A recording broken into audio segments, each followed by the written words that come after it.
me some notable players that are leaving some programs before we talk about some of the programs that are bringing in some players. So to kind of get like a holistic view on the portal. I mean, you got your big players that left in the first window. Your Malachi Bailey's from Alcorn State going to Arizona. Malachi was a guy who we thought his eligibility expired. If I'm not mistaken, he got another year of eligibility. He goes up to Arizona.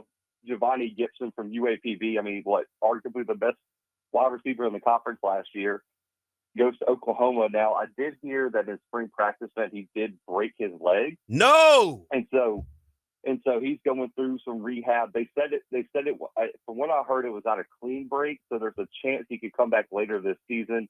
But we know with injury waivers, he'll get another waiver. So I think Giovanni's going to be okay. He just needs to get healthy there. And man, Oklahoma's wide receivers are cursed. And they've lost 6 wide receivers last year to injury period. Now they've already lost 2 in spring. So insane. I think James Ash from Florida A&M, another spring transfer window guy. He goes from Florida A&M to Auburn as defensive tackle, a multi-time all-conference guy. Andrew Jones, linebacker from Grambling State, goes to Ole Miss. Arguably one of the best linebackers in the country last year, not even just the SWAC, right? I mean, that was a huge loss there. You got Joshua Nobles from Jackson State to UMass earlier in the first window. So that's a big loss.